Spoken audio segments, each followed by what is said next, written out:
Hi, everybody. Thanks for logging in. We'll get started in a few minutes.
Hi, everybody. We'll start in just a couple minutes to make sure people have time to log on. And just so you know, this is streaming right now on YouTube Live. So good stuff.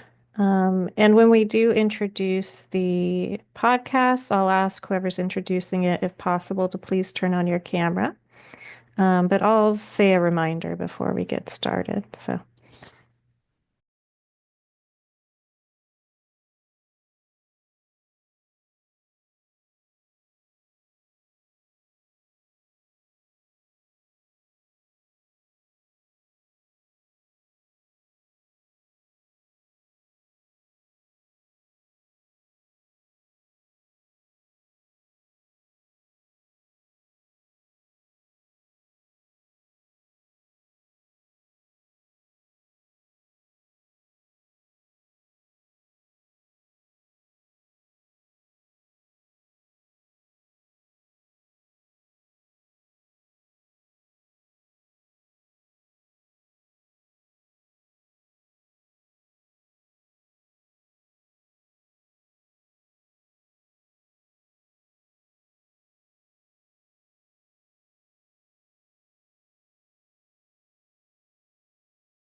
Okay, so we're going to get started.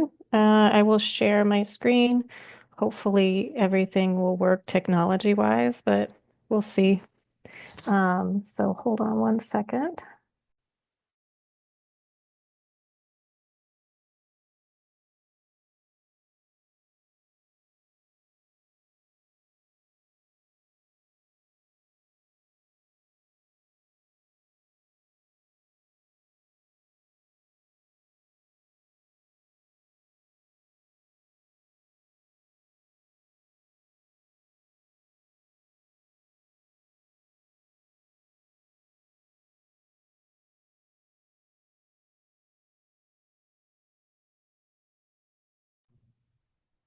All right.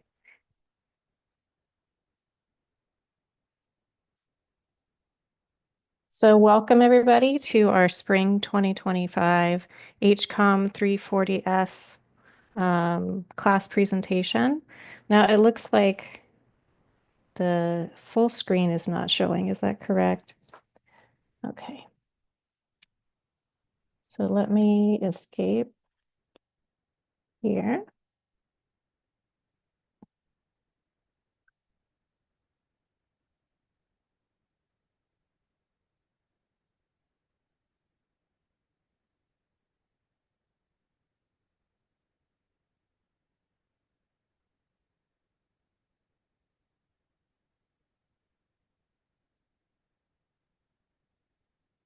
Hmm. Okay, interesting. Give me 1 second here.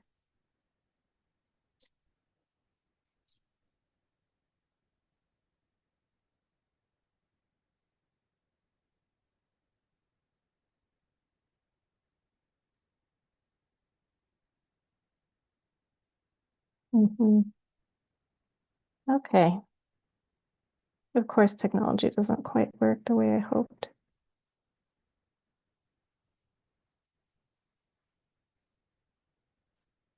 Let me try one more thing.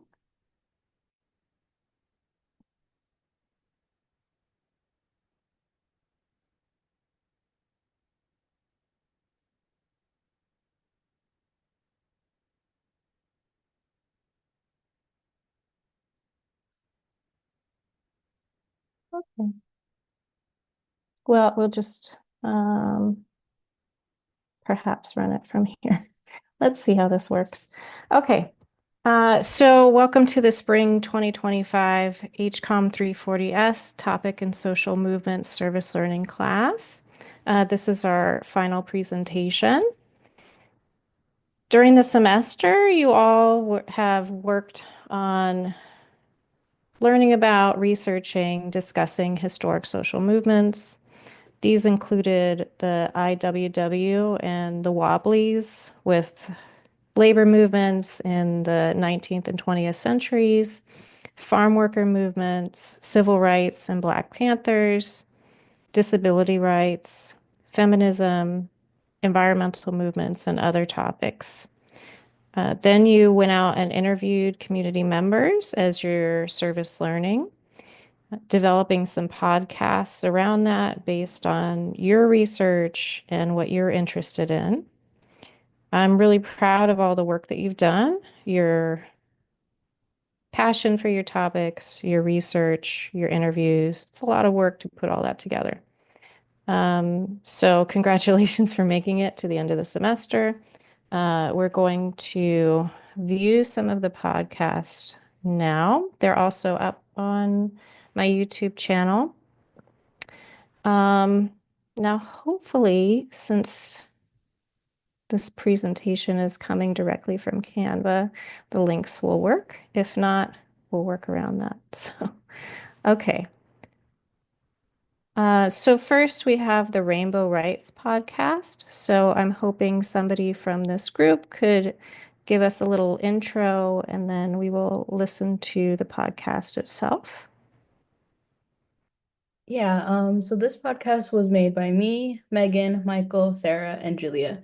So a little bit of background. We kind of just wanted to focus on just like different aspects of like trans rights that have been affected. So each of us took a topic and talked about it in the podcast, and then we try to incorporate a lot of our interviews. We had 3 interviews and just incorporate some of their answers so that we had like a real life like person telling you about their experience. And we decided to take this approach just to show that there's different aspects of essentially trans rights that are being affected, and just to get more people to understand that it's a real thing that people live with. Thank you. Okay, let's take a listen.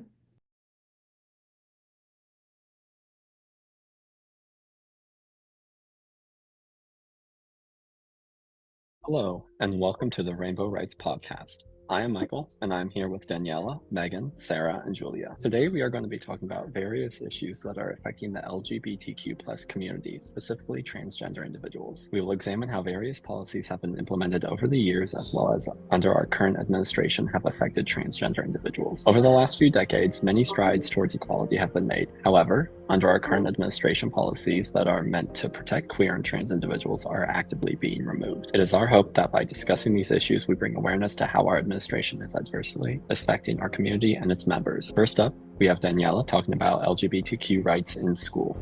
Currently, LGBTQ people and culture are being actively removed from mainstream media. It is more important now that more than ever to have discussions about gender and sexual identity everywhere, including where it can have its greatest impact in schools. In 2021, President Biden signed Executive Order 14021, guaranteeing an educational environment free from discrimination on the basis of sex, including sexual orientation or gender identity. This executive order provides students protection from any harassment or discrimination based on gender identity or sexual orientation in a learning environment. Unfortunately, in January, the current President Trump rescinded that order, opening students up to the potential for discrimination. This order is an example of the current administration's view on gender identity as an ideology rather than a reality most people face. During one of our interviews with Rachel, who works at the Marina Library, was able to give us her insight on the changes to LGBTQ learning in schools and how she felt about it being a librarian. So I know you kind of touched on a few other things within the administration, and I know that you work at the Marina Library. What are your thoughts on just the banning of LGBTQ learning in schools? Thank you for asking. That's something that is incredibly worrying for me as well. It's an attempt to erase transgender people and queer people more broadly from existence. There's banning any teaching of gender, essentially, banning teachers from referring to students by different pronouns than what they were assigned at birth. It's scary. I imagine they're coming after transgender teachers. They're coming after queer teachers. I work at a library. I'm a visibly transgender woman, and just on the merits of them coming after teachers is scary. They want to raise a generation that does not know about transgender people beyond bigotry, beyond hatred, beyond what they've been told by what lies they've been told by the administration and their supporters. And I feel like it's only a matter of time before, given the opportunity, before they come after me as well. Being a transgender woman who works with children, they say that transgender people are groomers, that they're abusing children.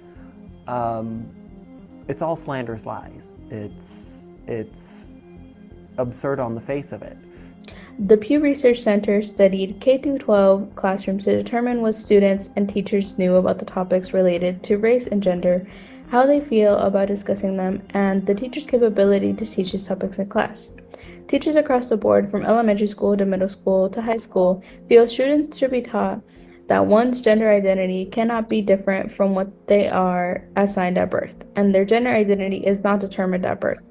Despite the belief from educators, discussion about gender identity in classrooms are highly restricted, and as a result, only 29% of students feel comfortable discussing issues related to gender and sexual identity. The disparity between what educators think is essential to teach and what students feel comfortable learning about relates to a larger issue between our schools and the government. 71% of teachers feel that they do not have enough say in what is taught in their classrooms, that the government maintains the majority say in what is taught, and that 58% of teachers believe that the state has too much influence on these topics they teach.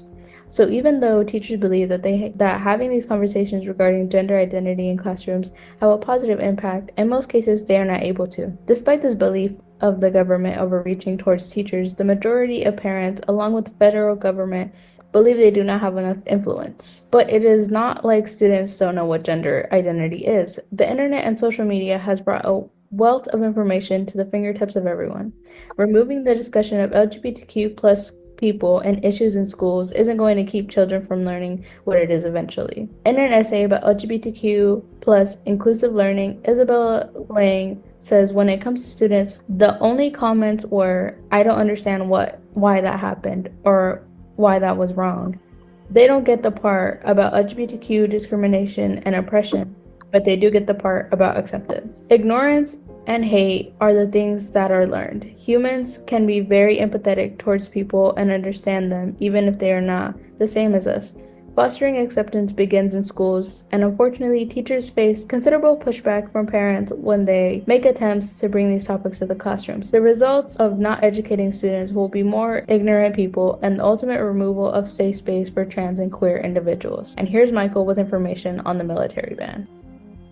On July 26 in 2017, President Trump, through a series of tweets, announced that he was issuing a ban preventing transgender people from signing up to join the military, as well as preventing any active members from continuing to serve. While his tweets stated he consulted with his generals and military experts, the Pentagon stated that it was caught off guard and not aware of any such ban. The Supreme Court at the time allowed him to move forward with this ban. However, under the Biden administration, the ban was lifted without noticeable resistance from the Supreme Court. Fast forwarding to January 27th, 2025, at the beginning of his second term, Trump signed an executive order titled Prioritizing Military Excellence and Readiness. This order is a reinstatement of his previous order banning transgender people from enlisting and continuing to serve. On March 18th, Washington, D.C. District Judge Anna Reyes blocked enforcement of Trump's executive order, saying it violated people's constitutional rights. On the same day, a New Jersey federal judge blocked the ban as it pertains to two specific members, citing that they are likely to prevail on equal protection grounds by showing they have been singled out due to their sex, and the defendants cannot justify the differential treatment, as well as the pair have shown their separation would cause lasting damage to their careers and reputations. The military ban was something that a dear friend of Rachel, our interviewee, was affected by. She will now tell us about that story. I will say there are a lot of fears. I've had a lot of anxiety. At the start of this administration, there was an executive order, I believe, banning transgender people from serving in the military. A court has stopped that order, but I don't think this administration cares for the rule of law. I have a friend who serves in the military, and he's one of the litigants in the lawsuit against the Trump administration. I'm really hoping that he succeeds. And that issue, the ban from the military, is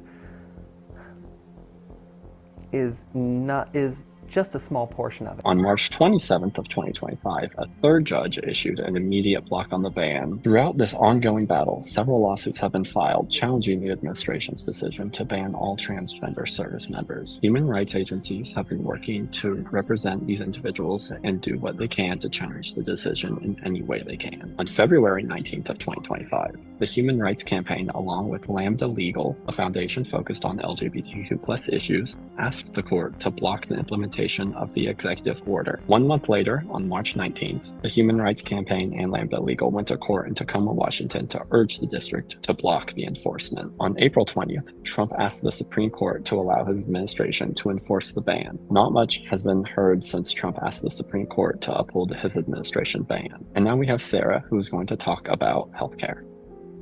Of the many issues transgender people have to navigate in their lives, access to appropriate healthcare is full of obstacles and remains out of reach for many.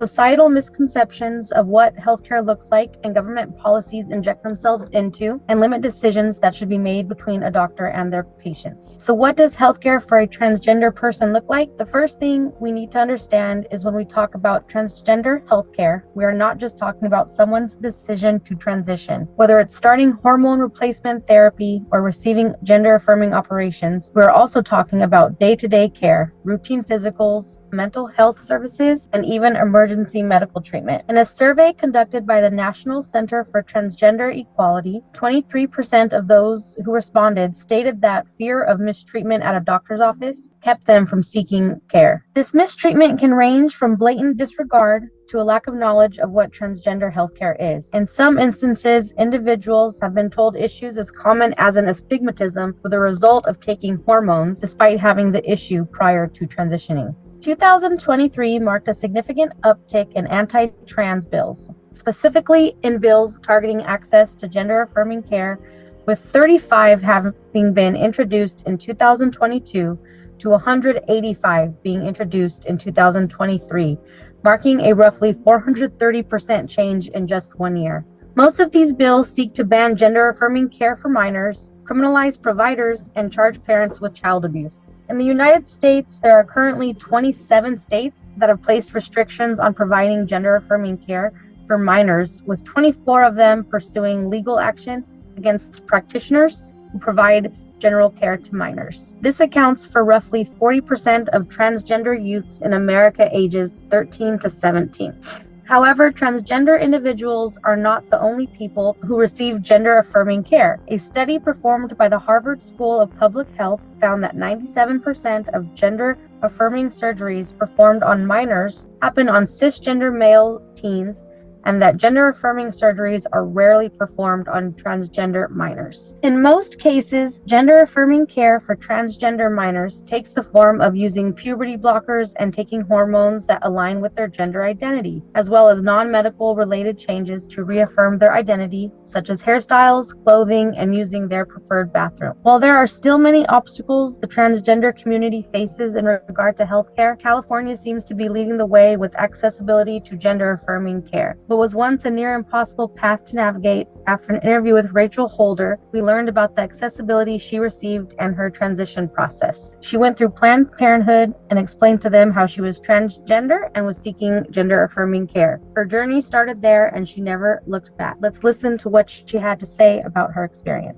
I'll say for most of the time that I might have otherwise wanted to transition prior to when I did, the process to getting access to hormones was difficult.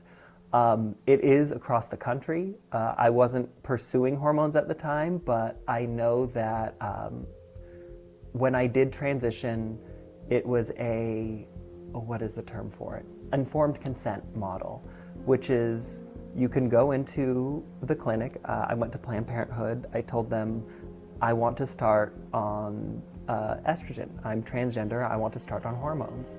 And they got me an appointment with a psychiatrist. A week later, I had a phone appointment with her. I said that I am transgender. This is what I want. She asked me a few questions, and I got a prescription for hormones that I filled the next day. That's not the case in a lot of places. A lot of places you need letters from psychiatrists, from therapists, saying that this person is transgender, they've tried living as a woman for some duration of time, and now they should be started on hormones. There used to be significant barriers in the state of California. There are significant barriers in other states, and the reduction of those barriers has been a significant part of what helped me to decide to take that first step. While Rachel is a positive example of a positive transition process, this is not the case for all transgender people in California or across the United States. We still have a lot of work to do in order to bring fair and accessible healthcare. The struggles faced by the transgender community is a large factor regarding mental health. Megan will tell us more about this. Hello, my name is Megan and I will be speaking about mental health. Mental health care is important for everyone, but especially marginalized communities that need the extra support. This is why transgender people need not only understanding but also resources. During Donald Trump's second run for office, PBS states that Donald Trump has made his opposition to transgender rights central to his closing argument before Election Day, using demeaning language and misrepresentations to paint an exceedingly narrow slice of the U.S. population as a threat to national identity. Many conservatives argue that being transgender is a mental illness and should be treated as such. From Oklahoma to Kansas, lawmakers are trying to pass policy that restricts gender-affirming care and treats being transgender as something to be remedied and eradicated. Transgender non-binary people are more burdened by poor mental health because of the lack of social support and increased shame and intolerance. The best way to support mental health for the transgender population is by supporting transitioning through gender-affirming care, therapy, and family and school support according to Mental Health America. Without these important aspects, transgender people will continue to suffer and not get the needed support to live a happy and healthy life. We will now hear from Athena, who will tell us of her harrowing experience with her parents when they sent her to a mental health hospital for being transgender. More so from, I would say, my parents. I was always told growing up that I'd be treated differently or treated differently or treated unfairly because of my identity by them. But unfortunately, a lot of the really impactful, negative things that have happened to me have come from them. Most notably was the fact that when they found out I was transitioning initially back in 2020, 2019, they actually kicked me out of the house and they kicked me out of the house and said, if you want to come back, you have to self-admit to a behavioral health hospital inpatient program. So Wow. yeah, so I was there for about a month between there and another facility, and they didn't allow me to have my prescription hormones. Oh no. So that led to a lot of other negative health issues, and so it was just really weird. Just I wouldn't say I was fully a vegetable, but I felt like a zombie for the next 7 months after I left. And even after that, when I was still in recovery, it was just I couldn't even consider myself to be safely queer in that environment because I didn't want that to happen again. Trans individuals face many challenges, from seeking acceptance from family and friends to navigating safety concerns, to fighting for the freedom to express their gender identity. On top of that, they face additional challenges with laws and policies that affect nearly every aspect of their lives. So I'll be focusing on anti-trans legislation. To help ground this conversation in lived experience, I had the pleasure of interviewing Elmaya Saravia, a non-binary lawyer who began their transition in 2023. My name's Elmaya Saravia. I guess my pronouns are she, her, they, them is fine. I'm an attorney. I do immigration, family, and estate planning. I'm located in Arlington, Massachusetts, and I started Saravia Law about 3 years ago. Well, 3.5 at this point. Just focused on growing my firm here in Arlington and just discovering my gender identity. And just trying to be positive in this crazy world we're living in right now. Thank you so much for being with us today, Elmaya. So I'm going to go into some questions. How are policy changes within the new administration affecting the LGBTQ plus community, the transgender community, the non-binary community? It's changing a lot. I was blessed to have updated all my documents before the administration. So my passport says X, my driver's license say X. There's so many laws going into place that are eradicating and queer people, and people see that as saving the US. And we live in a country where it's freedom of speech and everyone can be who they want to be.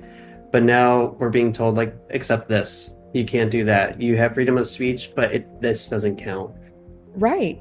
And as you know, in order for trans people to live out their lives peacefully, they must have access to gender affirming care. But in our current political climate, it's becoming nearly impossible for trans people to gain access to the care they need. As of August 2024, about 39% of trans youth aged 13 to 17 were living in the 26 states that have bans on gender affirming care. Also, 10 states have enacted policies that prohibit transgender healthcare through Medicaid. So there are trans people who don't have access to the care they need if they receive their health coverage through Medicaid. When you transition, that's a big deal. And when you start taking hormones, for those resources to not be available anymore because someone refuses to, they don't have to agree with you, but they're denying your existence. So that's physically, I can't imagine how hard that must be on the person's body. They're not receiving what they're, those hormones. And according to the 2025 Anti-Trans Bill Tracker, there are currently 876 anti-trans bills across 49 states, with 93 already passed. This isn't just a policy disagreement. This is a direct threat to basic human rights. Trans people deserve to live with dignity, safety, and access to healthcare. Back in March of this year, Idaho Governor Brad Little signed 2 bills into law that limit the rights of transgender people. One of them, House Bill 500, prohibits trans athletes from participating in any athletic team, whether that be a high school team, club athletic team, or any team a part of a public institution of higher education, including those that are members of the National Collegiate Athletic Association, otherwise known as the NCAA. This law now makes it nearly impossible for trans youth and trans people to participate in something so ingrained in American culture, sports. The consequences of this law are without a doubt detrimental. A trans student, for example, may suffer serious emotional and physical distress when excluded from communities and spaces they enjoy participating in. Brad Little also signed House Bill 509 into law, which prohibits trans people from obtaining a new birth certificate with their gender identity on it. And on a national level, on his first day in office, Trump signed an executive order barring citizens from updating the sex designation on their passports. Many trans and non-binary individuals opened up about their newly issued passports being marked with their sex assigned at birth rather than the sex they put down on their application. What are your thoughts on that? I think it's illegal. It's not just illegal, but it's wrong. We're living in a time where the law is being not just ignored, but just they're just pretending it doesn't exist. That's not what the US is. The US has always been grounded in law. And to have the other side say this person doesn't count, this person doesn't count, it's not just un-American or unpatriotic, it's just morally it's wrong. You can't just treat someone differently when we have these laws set. The bottom line is, anti-trans bills, laws, and policies deny transgender people's humanity and existence. Through legislation and censorship, these actions send the message to the masses that trans lives do not matter. The LGBTQ+ community has historically been denied basic human rights, the freedom to love who they love without persecution, to express their gender, to have access to healthcare, or to simply live without fear. These new laws and acts attempt to justify the oppression of trans individuals. However, they are rooted in nothing more than hatred. I know it's a distraction because eggs aren't coming down. There's all these other things that aren't happening, but everyone just wants to deny the existence of queer people. If our elected representatives are choosing to pass laws that restrict how people can express and live out their gender, then those decisions affect all of us. During one of our interviews, our interviewee Rachel spoke about a time someone was transphobic to her at her job and how her community stepped up and spoke up for her. We will now hear about that. I will occasionally get some bigotry, but the one instance that I can think of has been far more affirming than it has been traumatic, simply because this person was openly bigoted. He had called me with no basis, had just called me a child abuser, and entirely up the chain, up the hierarchy at my workplace, everyone agreed this isn't right. The patron was banned, and it was affirming to see that the people at my work, the people who in my community support me and are taking actions against that sort of thing. Before we end off this podcast, I want to give the perspective of the interviewees when asked the question, how does it feel to live authentically? And here's what they had to say about that. It feels really wonderful. I need to contrast it with the way it felt before. Living as a man, I felt that I was not leading a life worth putting an effort for, worth living for. Life was just sort of something to exist in for the next 60, 70 years maybe. Transitioning has given me just an entirely new breath of life. I feel like I have lived more in the past year and a half since I've come out than I had in the 15 years prior to that. It's been a wonderful and absolutely exhilarating experience. It just feels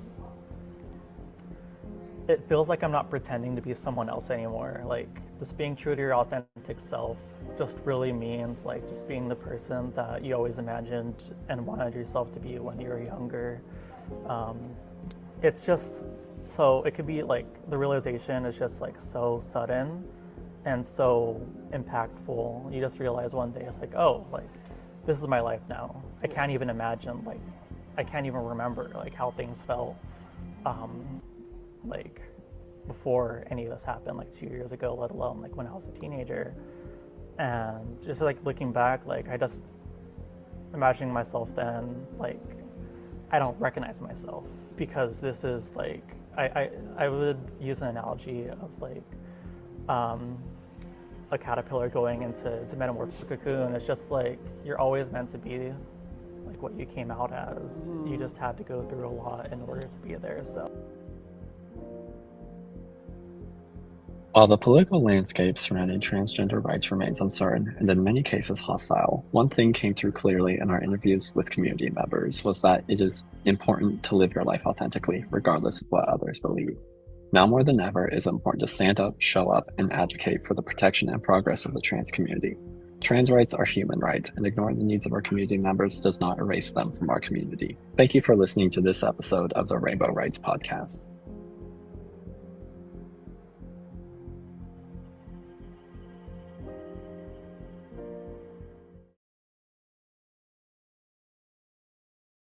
Okay, fabulous work. Great job on the research and interviews and putting everything together. Okay. So now we will listen to the podcast around homelessness. Would somebody from this group like to give us a brief introduction?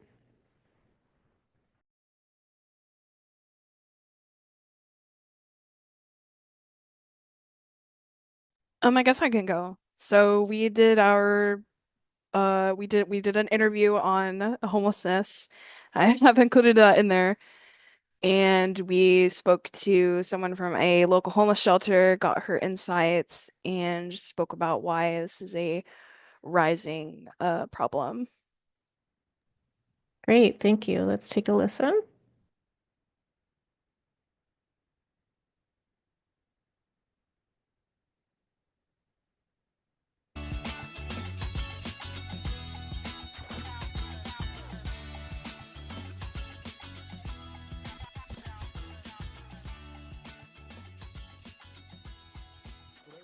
We dove into an issue that affects communities nationwide, and that's the rising cost of living and its role in escalating homelessness.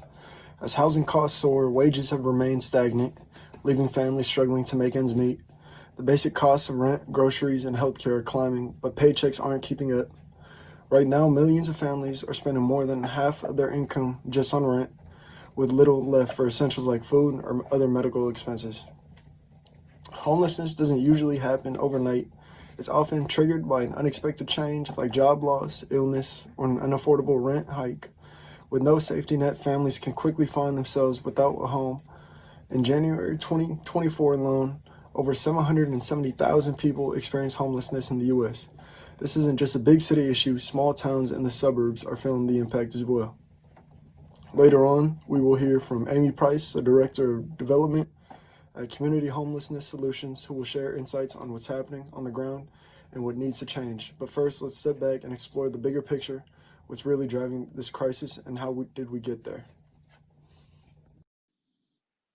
To understand how rising costs are leading to more homelessness, we need to look at what's happening with the basics like rent, groceries, gas, and healthcare. Everything's going up except for people's paychecks. Over the past few years, wages have stayed mostly the same, but the cost of living keeps climbing. That gap is what's putting so many people at risk.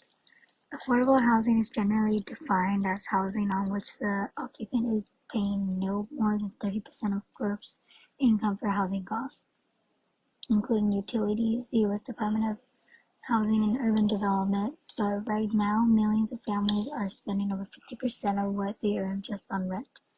That doesn't leave much food, medical bills, or emergencies.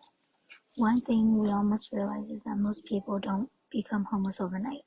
It usually starts with one unexpected change, such as someone losing their job or their rent going too high. Suddenly they can't keep up, and with no safety net, they lose their home. And they don't get the support they need to be able to live on their own again, or get the support they need to be able to afford their housing.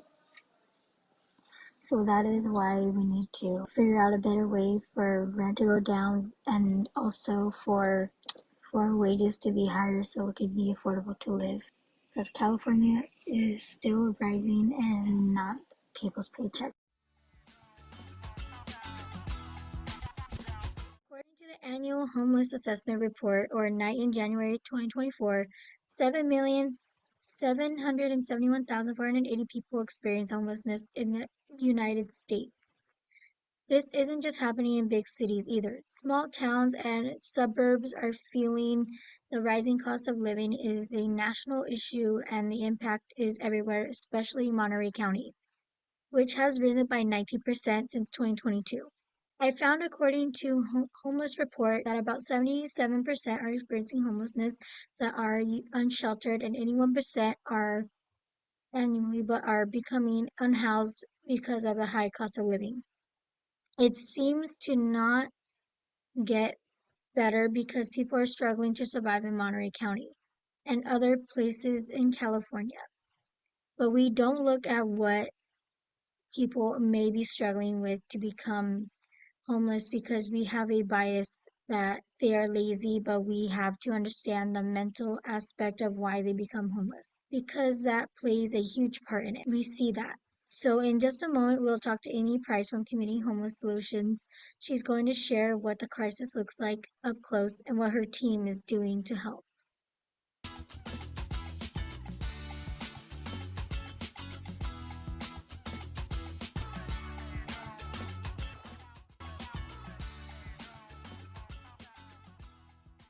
Let's begin by telling us where you grew up and a little about yourself.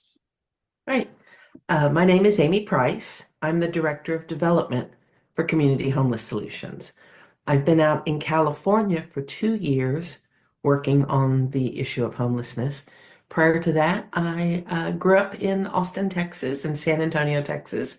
I raised my kids there, and that's actually how I got started working with homelessness.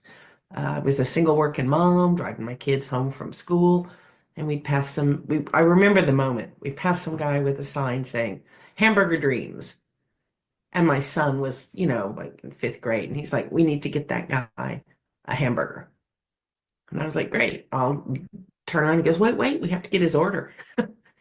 And my son made me pull over. He ran over, he got his order, came back. We drove through, we ordered food, and then my son got out of the car and sat down with the guy while he ate and chatted.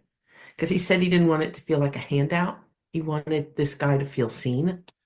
And so from that point forward, I've worked in the nonprofit sector for almost 40 years. And while homelessness is an issue across all nonprofit programming, it became something that really mattered to our family. And so I have worked in shelters. I raise money. Strictly speaking, my job is raising awareness and raising funding for the programming. That's honestly amazing, especially for your son at such a young age to do that for someone. There's always somebody who raises their hand and says, "Hey, if these people were hungry, I'd like you to explain this." I handed a guy an apple at an intersection the other day, and as I drove away, I saw him put it on the ground. If he was hungry, he'd eat that apple. I was like, yeah, except he probably can't. He probably can't because of his teeth. People who are experiencing homelessness have very little access to, health, mental health, dental health care. Most of the people that I have worked with personally through the years, I mean, they could no more bite into an apple than fly. And I was like, see, you are judging him without thinking this through. Yeah, and it's not fair to judge someone just because, yes, they put it down because, like you said, they don't have that much teeth to bite into it. And I've seen people where they have lost a lot of teeth and they can barely, I'm sure they probably barely even eat anything. I would have trouble biting into an apple just because I'm older. So it's funny. I mean, every one of those people who asked that question is probably a decent human being. And if they saw me on the side of the road with a flat tire, would stop and help. But that doesn't mean that they're right about everything or that they don't have bias and judgment. And I think that's one of the biggest issues that homelessness has to deal with. Not just the facts, which are pretty horrifying, but bias and judgment. I heard one guy tell me one time, older man wearing the hat with all the pins, a veteran of Korean or Vietnam War. And he said it made him so mad to see homeless people out there pretending to be vets to try and drum up donations. And I was like, well, how do you know they're pretending to be vets? He goes, because no veteran would ever wind up homeless. I was like, listen, I'm going to go out on a bit of a limb here as a pop psychologist. I think the truth is you don't want to live in a world where that could be true. You are a veteran. You lost friends, you sacrificed things, and you don't want it to be true because if it could happen to that guy, it could happen to you. And that's terrifying. That is honestly true. I've heard that even from people I know, like they'll be like, oh, like they can just go get a job, like they don't have to be homeless. HUD, the Department of HUD, has defined homeless because HUD moves money out through the nation to help people who are homeless. So if I want to apply for those funds and use them for our programming, I have to show that our clients are in fact homeless. And there's definitions. And I don't think people realize quite how hard it is to get out of homelessness once you've fallen into it. I mean, I know that first off, in California, the cost of living is very, very high. There's almost 2 million households in California. They pay more than half of the household income for their rent. I do. That's called cost burden. You guess when somebody's homeless on a bus or an intersection because they have their stuff with them. So that's going to be a potential liability for them trying to find work. Then they're going to have to get, save up enough for utilities, deposits, rent, and be able to maintain that. And while the cost of housing has gone straight up, the minimum wage has been steady for a long, long, long time. I think loss of income is the number one reason people experience homelessness. And that could mean a lot of things.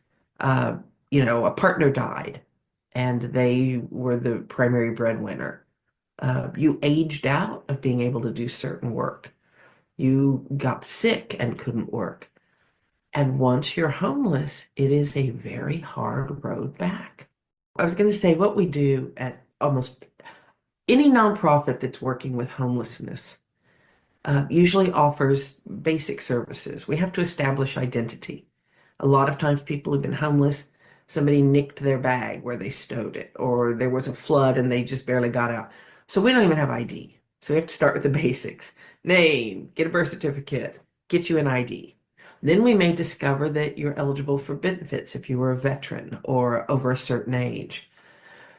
We're trying to give you shelter, a safe place to sleep, while you talk to a case manager who's going to be doing everything in their power to figure out where you could manage to live that you could sustain.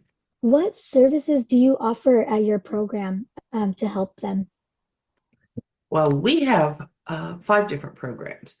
We maintain 2 shelters for people who are experiencing homelessness. They're co-ed. You can come in, sleep, take showers, food is there, you have storage space, it's safe. And there's case managers, and they will help you find jobs. They will help you get ready to meet a potential landlord. We have housing navigators that spend all day on the phone pleading with landlords. The case managers are working with each individual to bring as much positivity to bear on the situation. And our goal is not to have people sleeping in a shelter. Our goal is to move them into housing. And we do. We moved 496 people into housing last year, out of 1,000 people served. And some people, it wasn't that we didn't move them into housing. It's that they're still with us. We're still sorting things out. We also have 2 domestic violence shelters. Wow, that is amazing, especially how many people you've helped. Do you guys offer also like any like mental health services? What a great thing to ask. We started a brand new program last year. We call it our wellness program. We hire some mental health care professionals. They do group and individual therapy and some substance use issue therapy. And they go to our shelters and do group work, appointments. What we have found is we hear a ton of positive feedback from our staff. They're like, Joe has been a problem client, always angry, yells at everybody, gotten, suspended twice because of his behavior. But after Joe started talking to somebody in the wellness program, his behavior moderated and it was easier to work with him. And in fact, now he's showing up to his case manager appointments. He's, doing what he needs to do. Yeah, that is honestly very true because I feel like I've heard that bias before too, like, oh, they're doing this because they that's why they're homeless because they're doing this. Or and I'm just like, I feel like that can't really be the only reason because when I did my own research, I found that the main cause is because they have too much trauma that they use it as a cope, but then they can't really focus on trying to support themselves because they don't know how to deal with the trauma. Do you have anybody that has come through like real like stuck with you like throughout your 20 years there? Is there anybody that's really stuck with you? It's a dirty thing, but I mean, there's a bunch. But the one that surprised me the most, I don't know why. He showed up at the shelter. He had fingernails out to here. So he took him and got a haircut. And then out of his own pocket, this baby social worker took him and got his nails trimmed and stuff. So the guy comes back and he looks completely different. Now he suddenly looks like Richard Dreyfuss. He just needs some help. Things have gone from bad to worse to really worse to really worse to dying. And so he came in because we had air conditioning. He got paired up with a social worker who was bound and determined to help him, willing to drive that guy to get his hair cut immediately. And there's no way anybody would have hired him the way he looked. He was like an extra in a horror movie. I mean, it wasn't just like a little bit of a fix. It was a complete recovery after a decade of living on the streets. Anybody can be helped.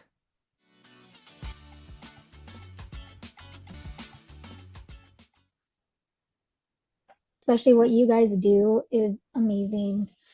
And I just want to say thank you for what you're doing and the programs you guys provide is amazing. And so my coworkers do amazing things. They show up every day. They deal with whatever nonsense they had to deal with, clean up messes that usually only a mom has to clean up. But it's part of the job because we understand with dignity and compassion and a little bit of humor, because sometimes you just have to laugh. This can happen to anybody. And we just want to help. So I'm very lucky that I work with people who are client facing and do such a great job. My job is mostly facing people like you facing funders, the media, trying to generate enough revenue so that we can pay everybody to come to work, so that there's a dry towel after somebody gets their first shower in 6 months, so that there's, a pillow when there's a pillow. There's not usually a pillow in a shelter. The mats are just shaped with a little bump. But sometimes we feel a little rich or somebody donates pillows. It can happen to anybody. It does not matter who you are. It doesn't matter what job you have. It can happen. You guys chose this topic, so that was a good thing. You want to get information out there. Somebody will hear this and think, oh, I never thought of that. And maybe it'll open a heart and a mind. And enough of the hearts and minds get opened, we can deal with this. We really can. It's not an insurmountable problem. It's very obvious. It's very uncomfortable. It is not something that happened last week, last month. This has been, going on since Europeans landed in America. Something as simple as nodding, smiling, waving if you drive past. Yes. Make them feel like they have something worth living for. They're not garbage.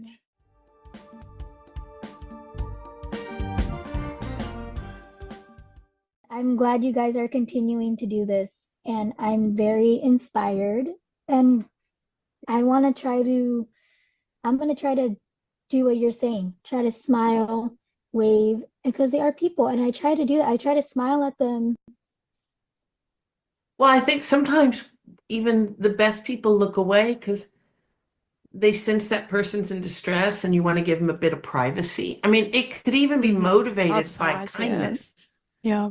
But man, that eye contact, that human interaction, that's so powerful. Mm-hmm. It is very Well, powerful. you know where I am. If you have any follow-up questions or anything, it's important work. And I'm very proud of everybody who does it and everybody who chooses to shine a light on it. So thank y'all. Thank you. That was Amy Price, our guest speaker. And our podcast again was housing and homelessness. And we appreciate everybody listening. And I hope everyone has a really great day and be kind to others.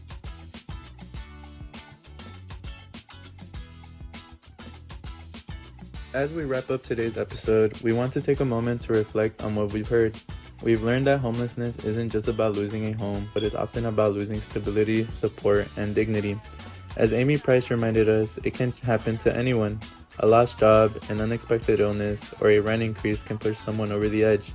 But just as important, we've seen that with the right support, people can rebuild their lives. So what can we do? First, let's challenge the stereotypes. Instead of looking away, offer a smile, a nod, or a kind word. Small acts of human connection matter more than we realize.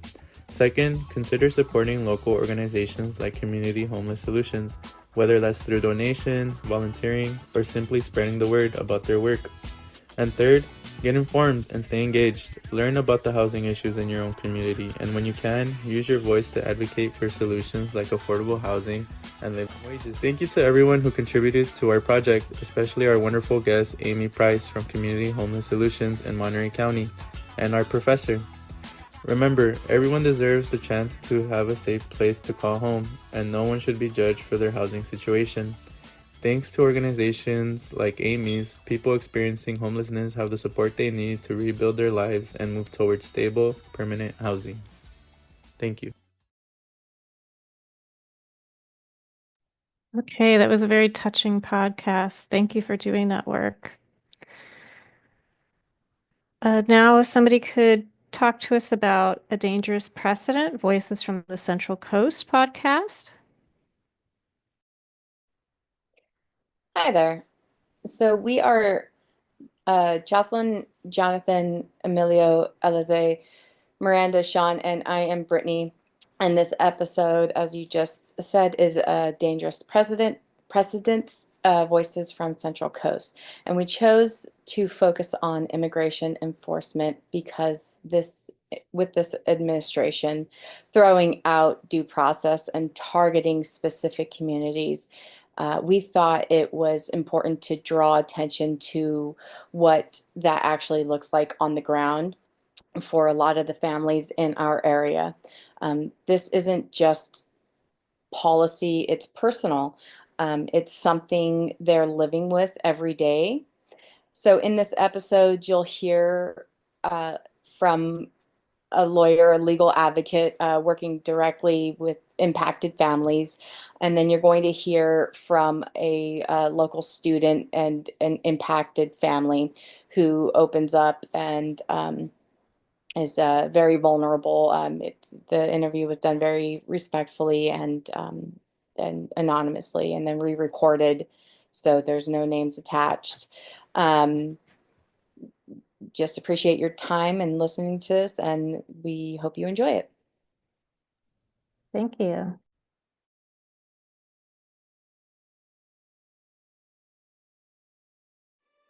This is not just about immigration.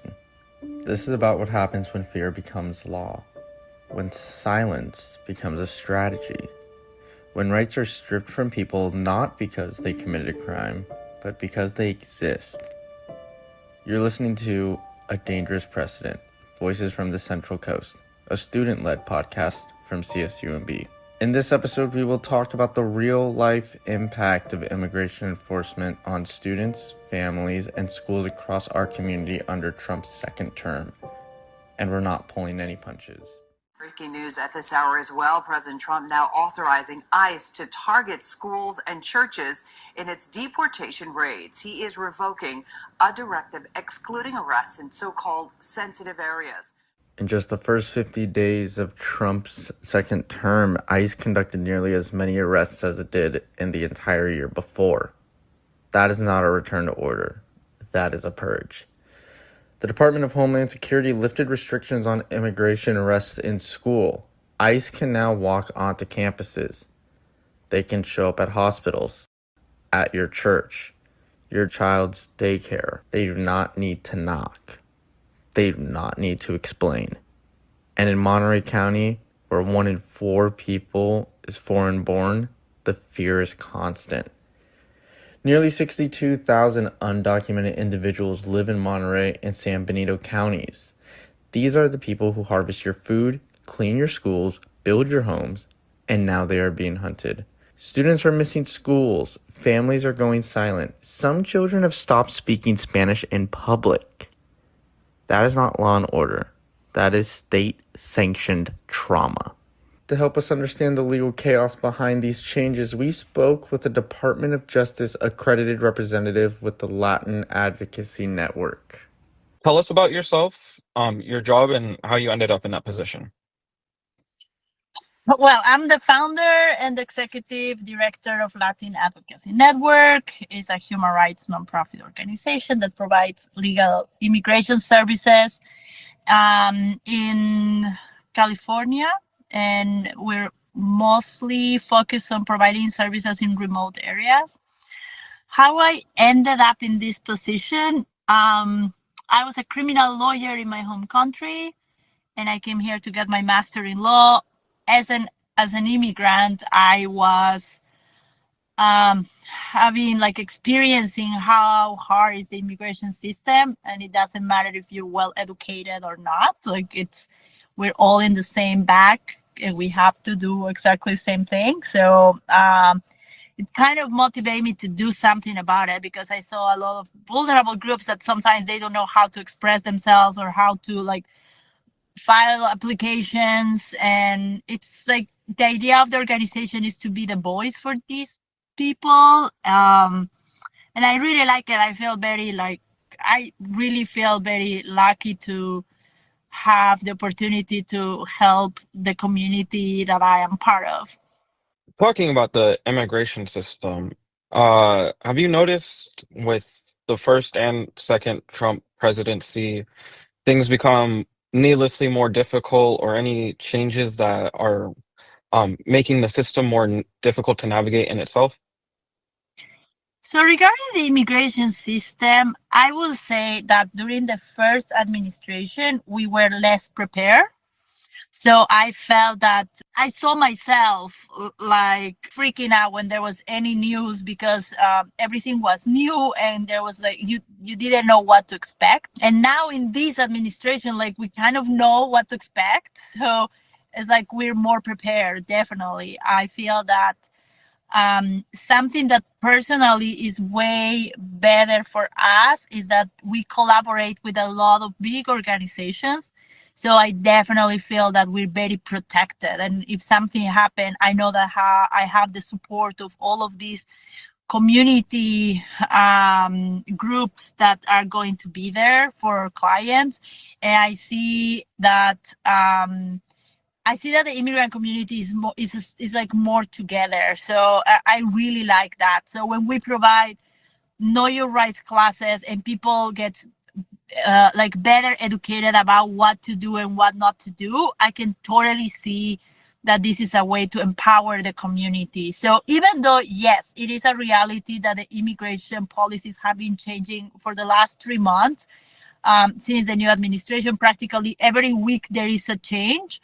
That is also true that big organizations like Clinic or ILRC, they have been providing training to immigration lawyers. So every week we are updated. We know what is happening, and we are all like, it feels like we're on the same track. So I will say that that's the biggest difference that I find.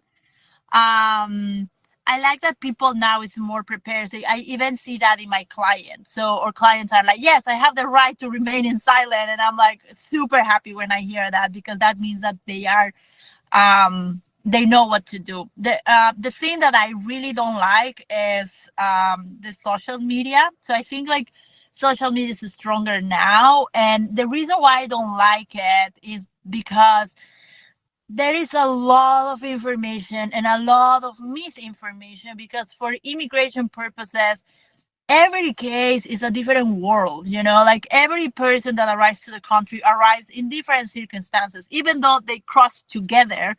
Every case is a different world. So when you hear something on social media or in the news that possibly is applicable to one case, probably is not applicable to all the cases. So when I receive calls from clients like crying, saying, I just saw in the news that this woman was deported and she was here for 30 years and she was so good. And what they don't show is like, oh, maybe this person had a deportation order. Maybe that this person had criminal record. So it's not like all the people that are in similar circumstances will have the similar results. And that's what I really like from immigration law, is that it's very dynamic and you can be very creative. And that's the challenge that I like. It's kind of like fighting against the system, because the system is new. So we're taking advantage of that. And the more creative you are, I think the more the entire system is like progressing with our own cases. So I can see that happening. Yeah, it's clear that this administration has had cruelty towards immigrant communities.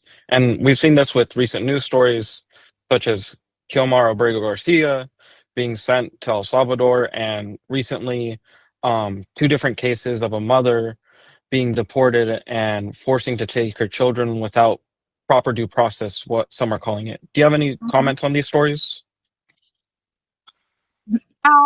So these type of cases are very tricky because they involve not only national security laws, but also internationally. So what happened with these deportations for me is like outrageous, because first you're like sending even like even the government threat to send U.S. citizen to El Salvador, okay?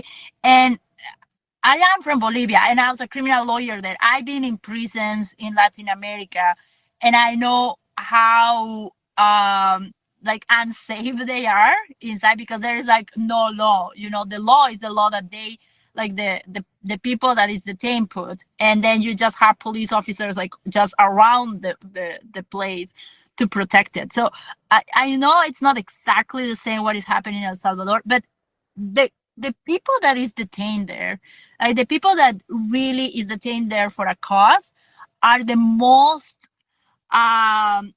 violent and like the most dangerous people in this country. And we have clients that were victims of these groups, and the stories are terrifying.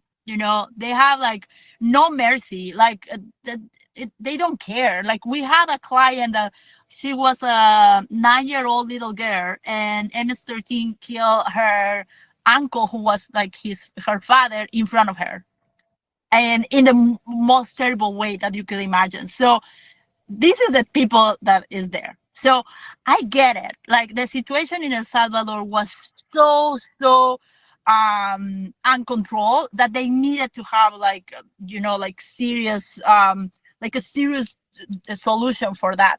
But the problem is that the solution that this government had is like it violates also constitutional rights, because they say like, now we're going to like imprison any person that has tattoos, and that's it. So just having a tattoo determines if you're a criminal or not. And I mean, we all know that it's not true. I totally support detaining people that committed crimes, and they should be punished. I agree, because we have a system and we all have to follow the same rules. And if we don't do it correctly, okay, that's it. We have to, be punished. But when it crosses the line to punish people that shouldn't be punished, that is the worst, because you're not only hurting this person like by, detaining him, you also creating this trauma for him, for his family, for the entire community. So it's like a chain of trauma that it's causing. So that is hard. The fact that the good thing, what I see, is that there's still judges that follow the law, and there's still judges that will say, hey, this is not correct. This is not what the law says. So that makes me feel more comfortable, because you clearly can see that the justice system is still like, it's not broken, And yes, this type of violations of the law will still happen, I think, and probably like a group of people will be still affected by this. But yes, I also know that we have these lawyers, judges, prosecutors, police officers that still believe in the system and still will do something, to prevent like more violations. So I think it's like tough times, but it's not, for me, it's not like it's the end and it's a chaos. Like I know that the people is still the majority is still following what the law says. So comparing to my country, where like there is so much corruption, and like if somebody wants to break the system will be broken like a while ago, especially because of the corruption. And here it's completely different. So here you still can see that the country is still living in a democracy because you have half of the country in favor of the government, half of the country like against. And for me, as a foreigner and as an immigrant too, it's very interesting to see these battles, in the law, and it's very like inspiring. So more than ever, I want to, like do something just with our cause, just with immigration services, just the fact that we're applying, we're helping the system, to keep moving in the way that it's supposed to move. So with the case from a week ago, I believe, where some mothers were undocumented immigrants and they got deported, and their children got deported with them, who the children were U.S. citizens. Do you have any advice for families if someone is detained by immigration authorities? So yes, so we provide Know Your Rights classes, and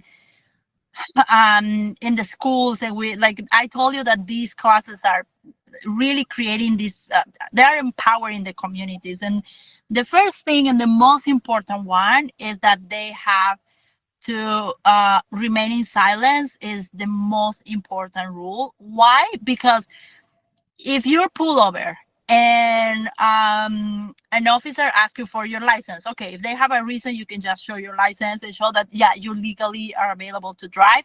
But if they start asking you, like, where are you from? When did you arrive to the United States? Then you have the right to say, I'm not going to answer, because at that point, this person has no idea who you are. They don't know if you're a citizen or if you're not, if you cross with a visa or not. So remaining in silence is the key, is the most important thing, even though you have a case, because when you say, oh, by the way, I have a case, like I have a U visa or something, you're opening the door for more questions. So that could be a problem. So remaining in silent is the first one, but the worst case scenario, you just have to be careful with what you say. Never sign anything without talking with a lawyer before. And there are also plans for family preparations of what to do if you're detained.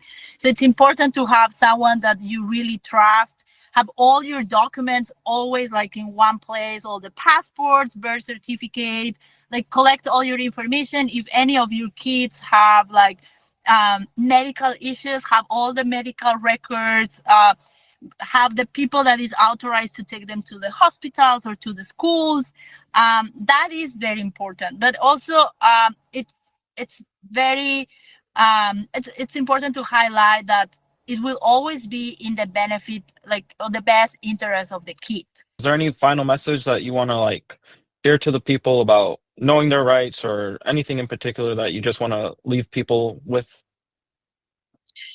I think that everybody has the obligation to know at least a little bit about immigration rights and human rights and constitutional rights, because it's your community. So it doesn't matter if you're not an immigrant. Like, your part is to know, and if you see something that it's illegal, do something about it. Just speak up, protect your community, because we're all together on this. So I would say that that's the most important.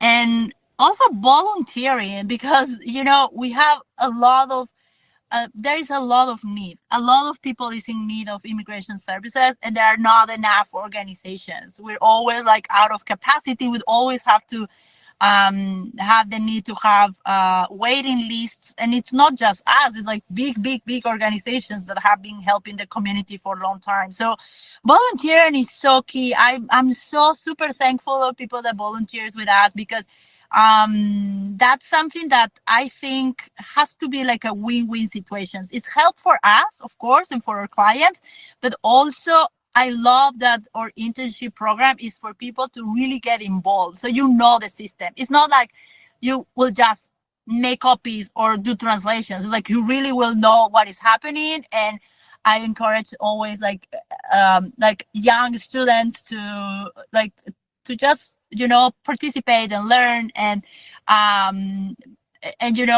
have a participation in the system, because it's really nice when I contact like past volunteers and I'm like, hey, do you remember you work on this case? It was approved. And it feels very nice, because it feels like you made a difference for someone's life.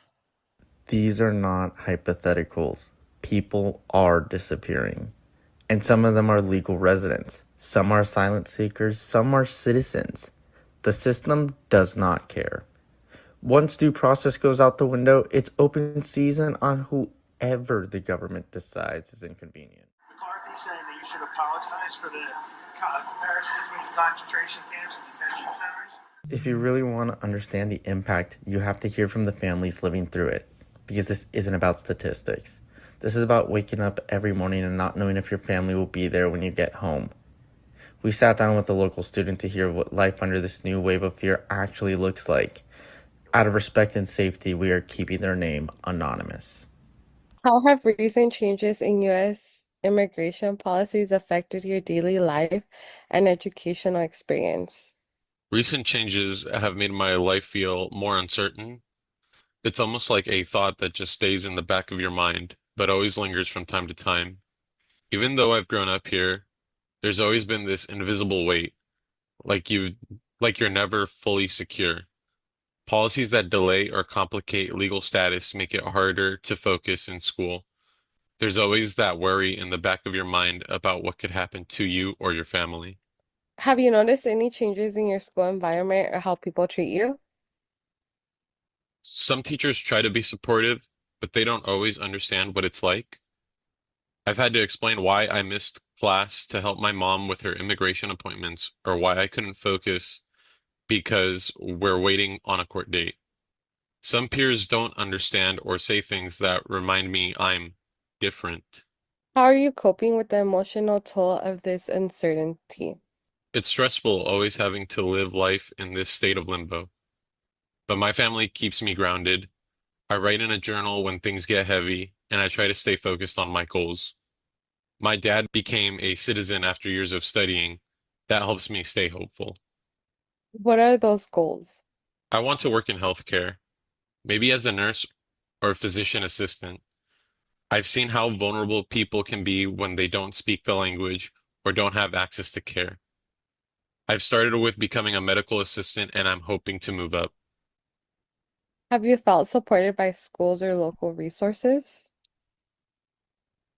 Some schools have counselors or after-school groups, and there are community centers that offer legal help and tutoring. My mom and I used to go to an office in San Jose where they'd help her with her paperwork. I would go with her and translate. I'll never forget how kind those women were.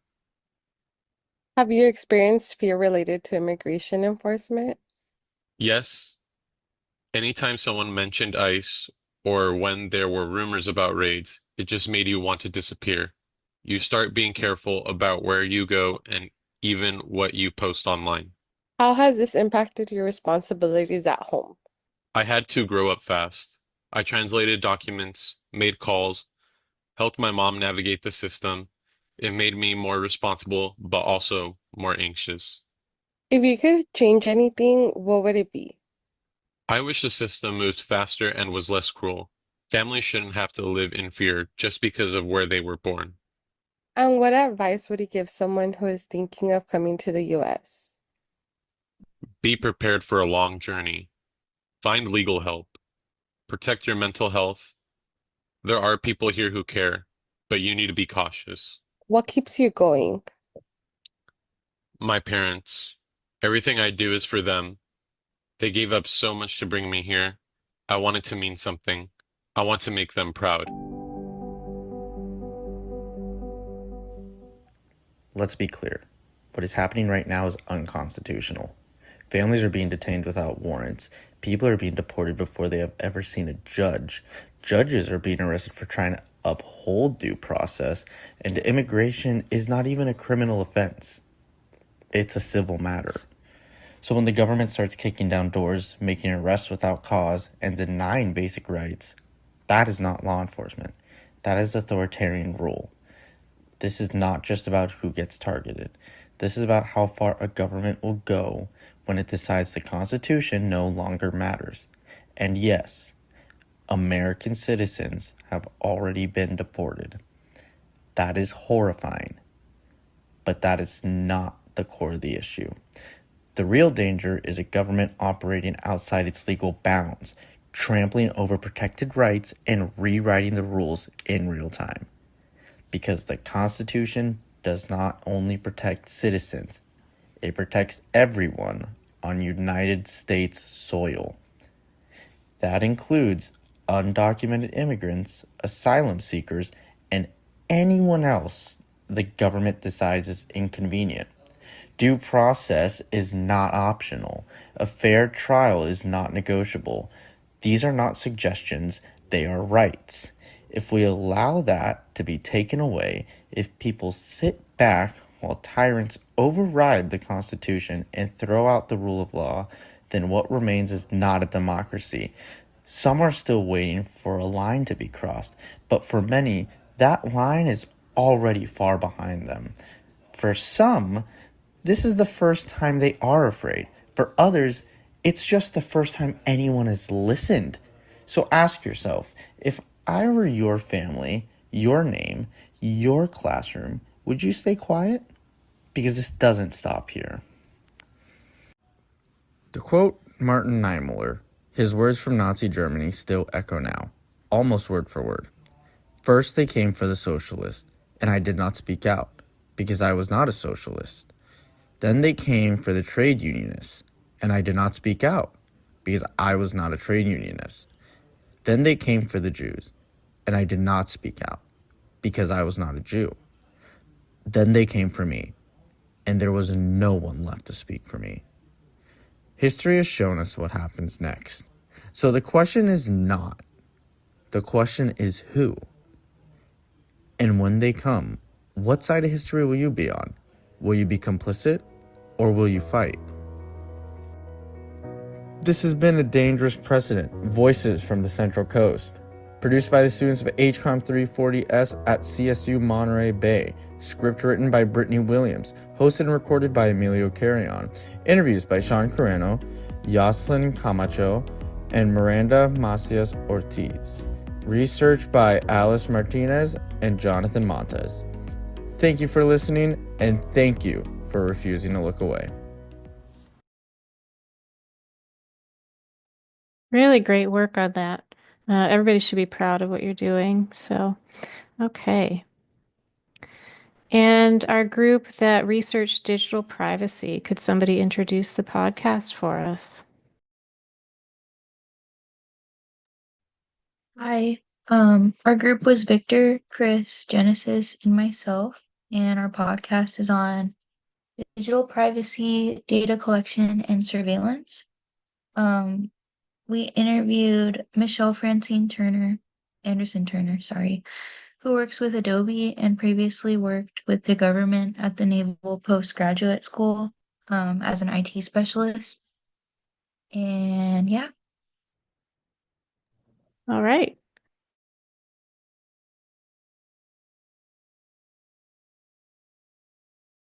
Hello, my name is Victor.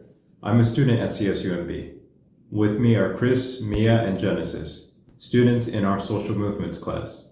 Today we'll be discussing digital privacy, data collection, and surveillance. Hello. Hi. Yo. So, before we really start, I want to ask you guys if you consider yourselves private people. Man. Yes. Yeah, I feel like a very private person.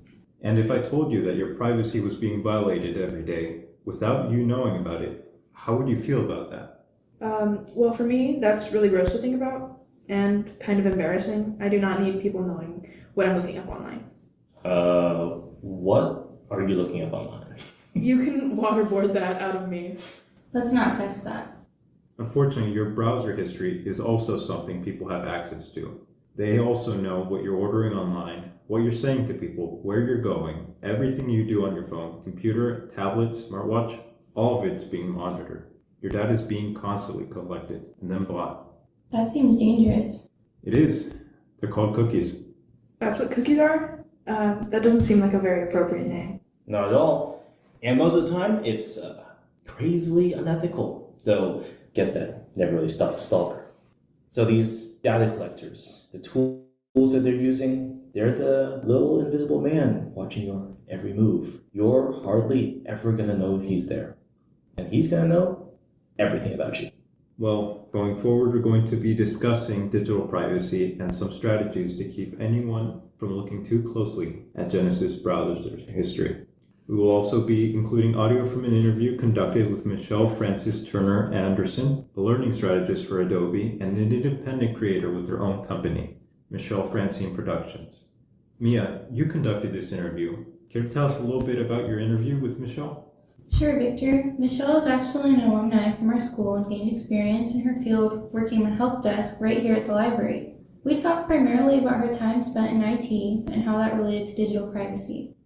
She also has experience working at the Naval Postgraduate School for about 8 years here in Monterey. I asked questions that mainly concern her opinions on digital privacy, data collection, and digital security. She had a lot of really interesting things to say. Well, considering her employment history, with Adobe and the Naval Postgraduate School, I think it's also important that we include the perspective of the Electronic Freedom Foundation, also known as the EFF. And can you give us a bit of a background on the EFF? Sure. The EFF is a non-profit based in San Francisco, primarily dedicated to protecting digital rights and online civil liberties. They're one of the reasons that online speech is protected at all. They get in a lot of legal battles with the government when it comes to digital security and our freedoms of speech and privacy. Okay, so why are we including them? Well, they came up a lot in my research on digital privacy rights and are very critical of the attitudes that the government and Adobe have towards digital privacy. And not just the government and Adobe, but almost every company out there. Google, Meta, Twitter, even your phones, Android and Apple, every company out there. Wait, really? In what ways? Well, for instance, according to the ACLU, or the American Civil Liberties Union, Adobe is actually one of the worst offenders when it comes to data collection. They're also notoriously unreliable when it comes to security of their consumers' data. So we should start by really defining internet privacy. Digital privacy is taking account of what it is that we post online in a social sense in social media. It is taking an account of what we fill out in various forms. It is the process of accepting terms and conditions of applications that we download on our computers and phones. It's very broad to me, but it is taking into account what it is I'm agreeing to, downloading, and sharing out into the world or up into the cloud. I think Michelle puts it pretty aptly. I also think we should be talking about the ways that digital privacy is negotiated by the entities that buy that information. Negotiated? I think you mean violated. Violated? How so? I mean, first thing you have to know is that the majority of people don't even understand what's really going on when it comes to data collection and digital privacy. I mean, some of them don't even know enough to feel uncomfortable with the fact that they're having their data collected. Yeah, that's definitely true. I mean, imagine being tracked and surveyed all the time. That's the whole concept of the panopticon, a concept in which you never know when you're being watched. And so that creates a chilling effect on your behavior. Especially with our changing political situation right now, anybody who is traditionally marginalized, or the people who are in vulnerable populations, and even anybody that sympathizes with them, all of them are in danger. Even people that don't currently sympathize with them, but have the potential of sympathizing with them or having a connection to someone that does sympathize with them, they're also in danger. Everything that someone might use to hurt you, it's right there, sitting in a computer belonging to an unethical company or potentially the oppressive government, or even just some random guy who has ill intentions. Remember, these data brokers, they don't care who they sell your data to. They'll sell to anybody. I think I get what you mean. Like, I wouldn't want the government to look too hard at my sexuality or my gender identity or even my citizenship status. I feel like that'd be really dangerous. Yeah, it really does put things into perspective. I agree. There's also definitely things we can do about it. For one thing, education is a very important way to spread word about what's happening. A lot of people just don't know these things, or they don't want to know them. It's one of the reasons we're doing this podcast in the first place. Michelle agrees with you on the topic of education. She actually had a lot to say about how much people know. In your experience, how is the state of education on digital privacy? And would you say people are more ignorant or knowledgeable?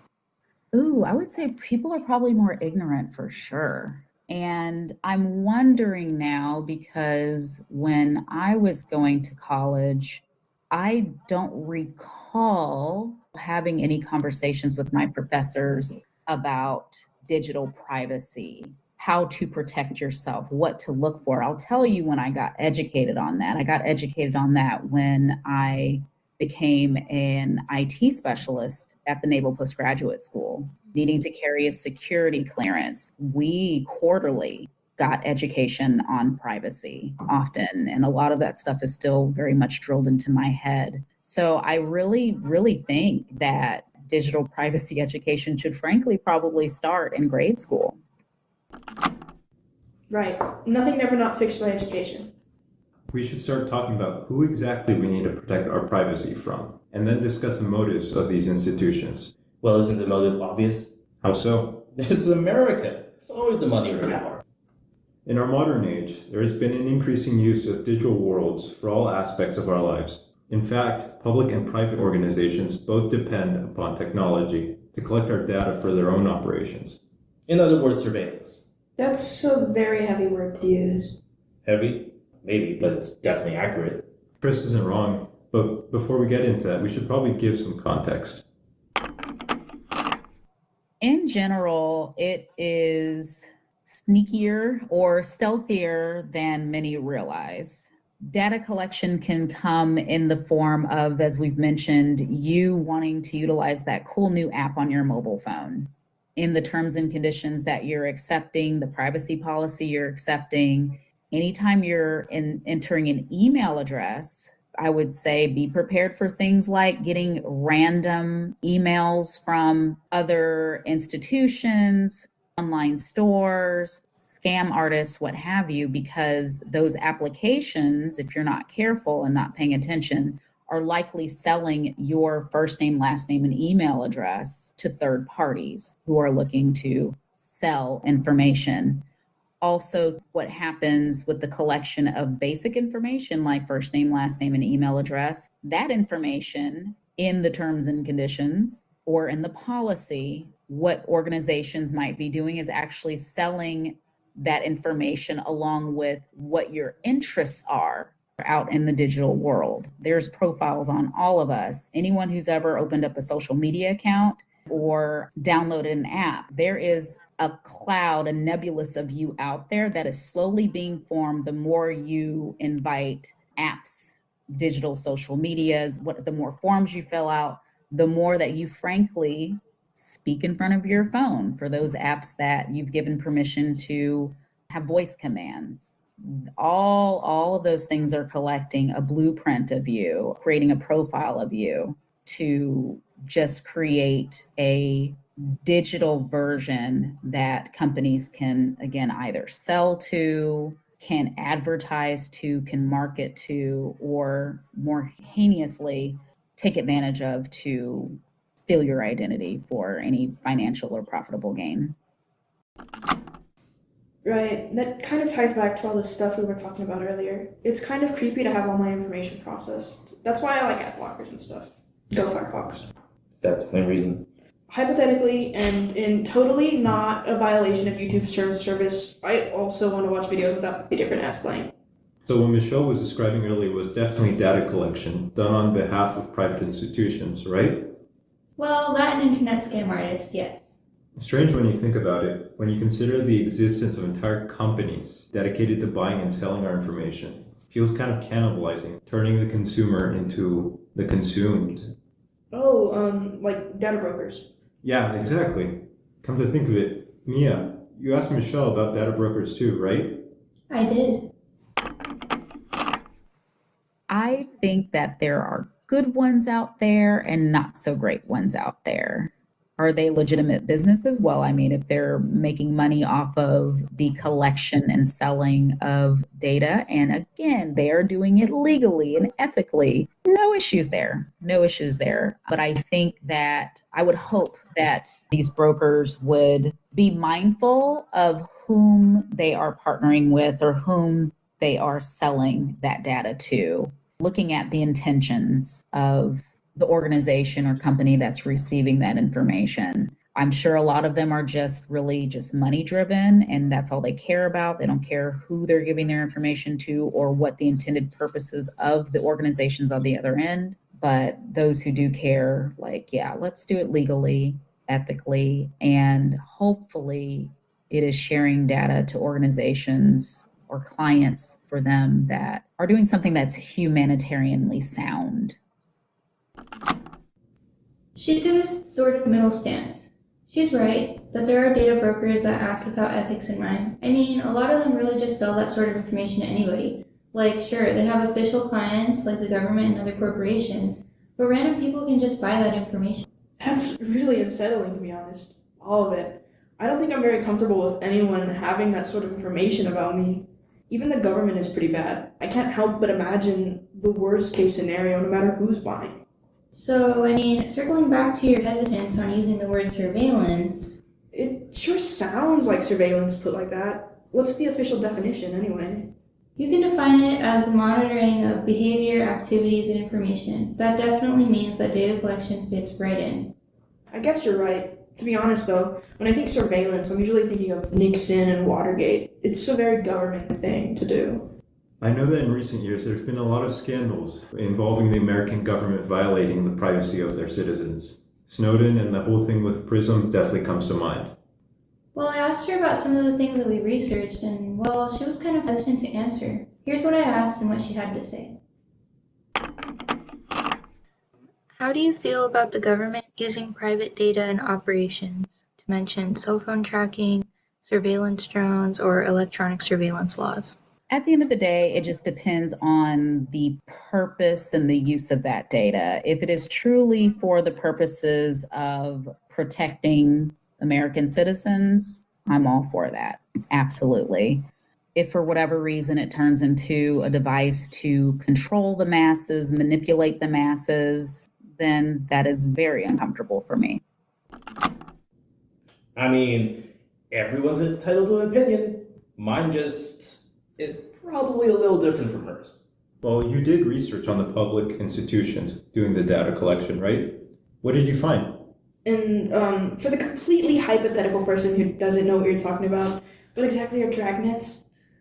Well, first you have to know about the Patriot Act, which Mia was asking Michelle about earlier.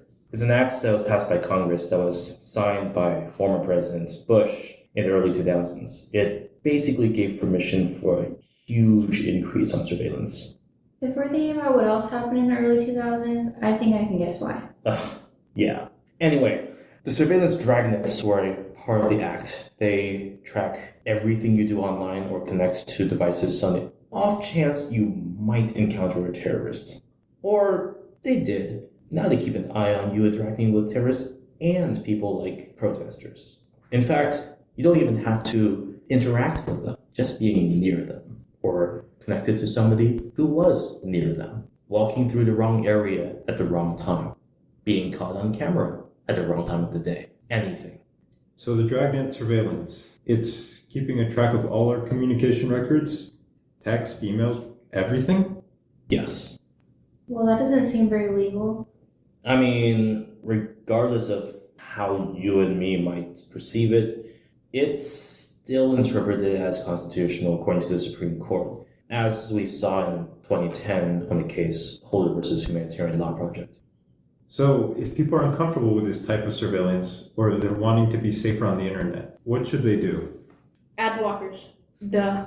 Of course, that's your first thought. I'm very passionate about them. Also Firefox. Go Firefox. Well, there's a little more to strategies for digital safety than that. There's small things that anyone, no matter how familiar or comfortable they are with electronics, can do.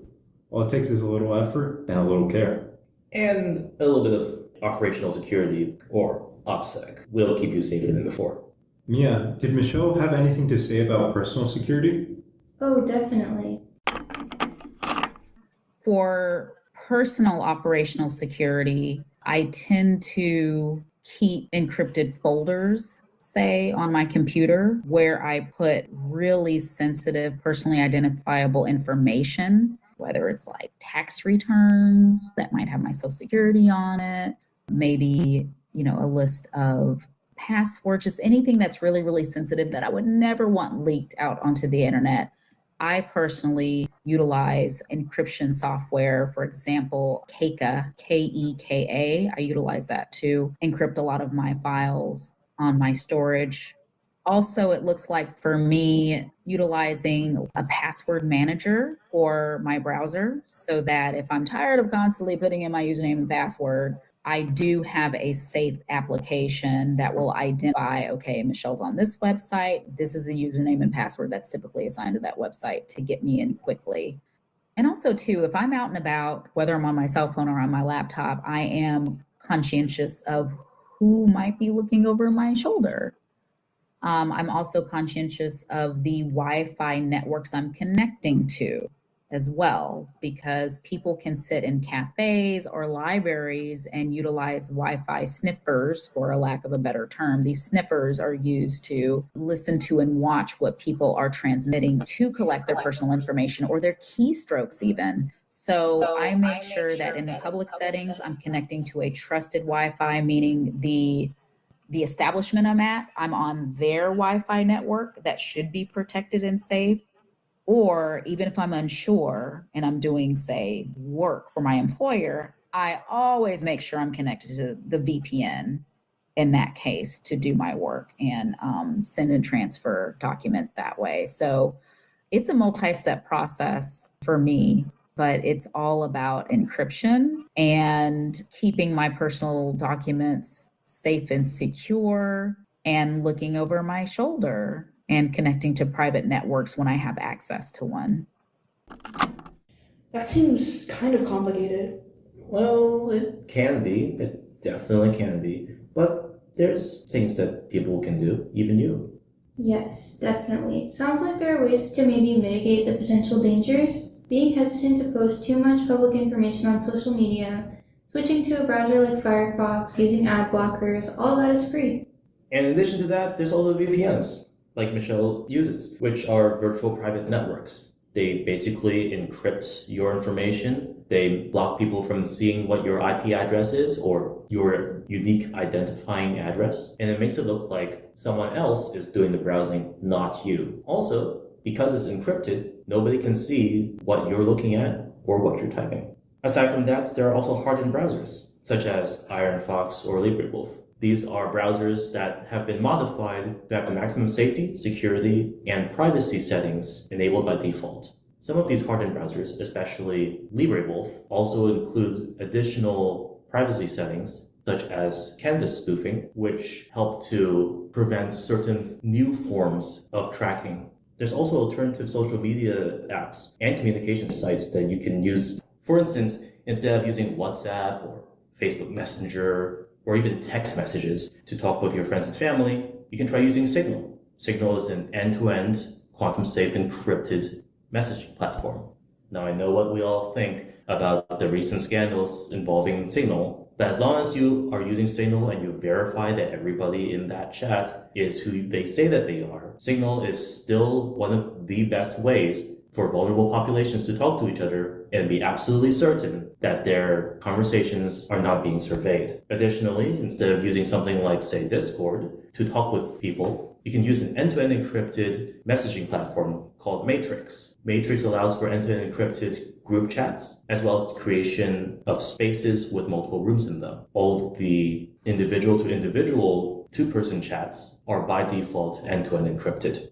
Using these resources while also implementing a little bit of care into your digital life, all of that means that you and the people connected to you are a little bit safer. I think it's important just to keep the people around you safe. And maybe you want YouTube to stop killing the mood. Yeah, maybe that too. And lastly, how do you feel about people who don't care about their digital privacy? I think that they are potentially in for a rude awakening.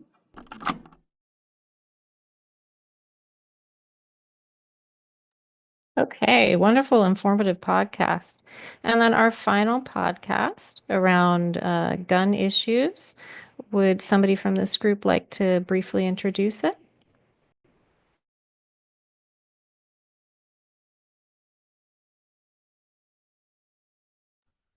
Hello, can you hear me? All right, so I'm Kana, my partner is Kyla, and our thing was about gun issues, just mass school, mass shootings, school shootings. There's just a whole lot of gun problems. So we just kind of wanted to sit down and find the root of these issues and also talk to people and hear just other perspectives. And yeah. Great, thank you.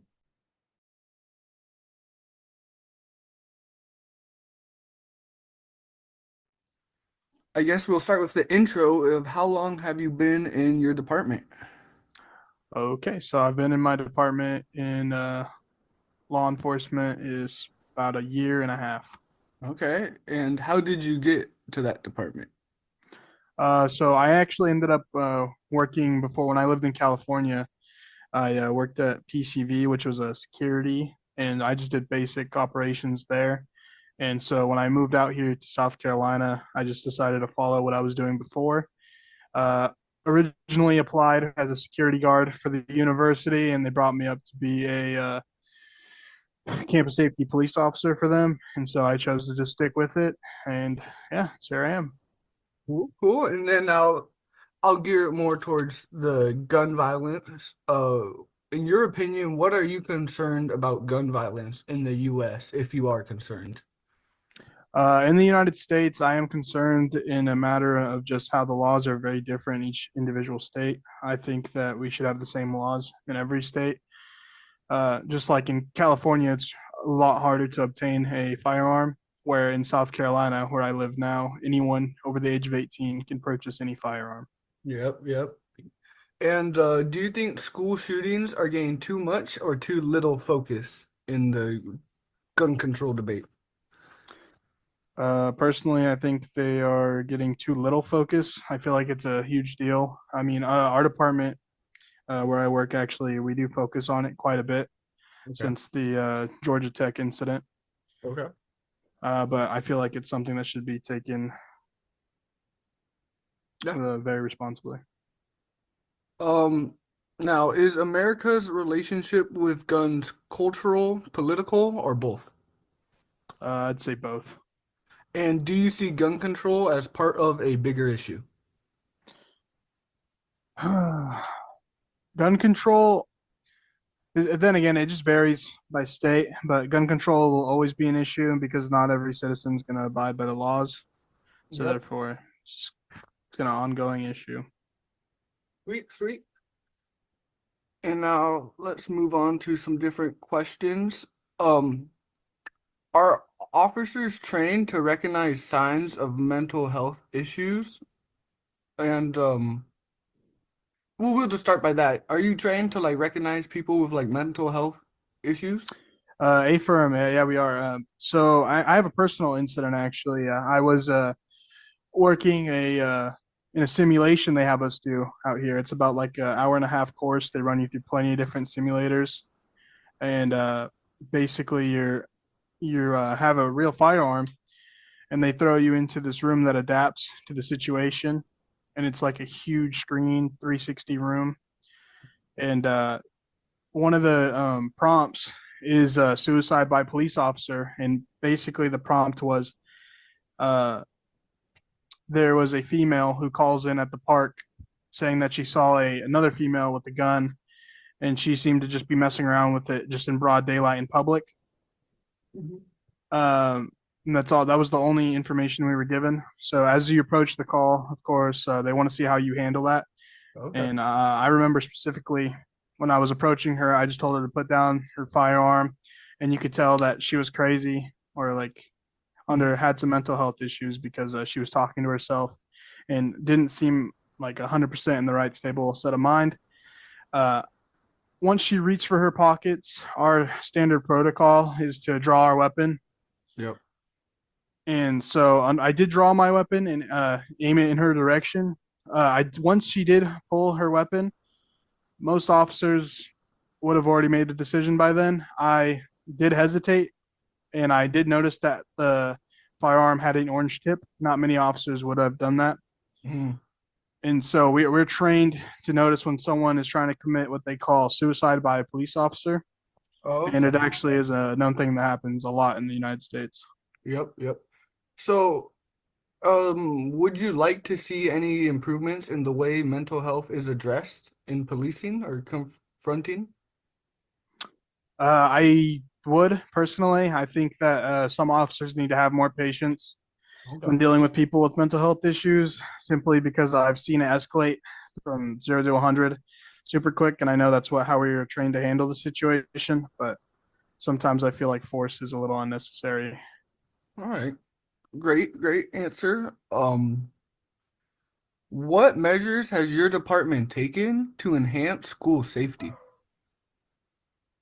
So the way we have enhanced our school safety is we have a 24/7 patrol around our campus, no matter what. That's including me, a law enforcement officer for the campus, and city police. We work together for the most part, and we just constantly patrol the area. We're always responding to calls, and I feel like a good way my department gets us ready for that is that I'd say once a month, we have shooting training, and you have to pass a FBI shooting course. Basically, you have to hit within 65 shots. You can't miss more than 5 on the target, and if you do, you fail, and you will no longer be eligible to carry a firearm on property. And I feel like that's just something good. They always keep us on our toes and make sure that we're trained and know all the laws. We also once a year have to pass our certifications, which means you do the same written test every year, Okay, yep. just Yep. regarding all the state gun laws. Nice, nice. Now, are there any programs in place to identify a threat early? It's a good question. So what we have actually for our campus is we just had this app called App Armor, and it's used mainly for if when students walk, because our campus is a big walking campus. Mhm. When a student feels endangered, feels like they're being followed, you could actually request that an officer stays on the phone with you as you walk from one location until they feel safe. We are trying to implement that like throughout the whole school. It is something new that we have just started, and it seems to have helped in many cases. That's a really cool program. Um, so that actually kind of ties into my next question. Have you seen any program or approach that actually works in reducing gun violence? And are the current gun laws easy to enforce for you? For us, the current gun laws in South Carolina are super easy to enforce because, I mean, they're quite open. Yep.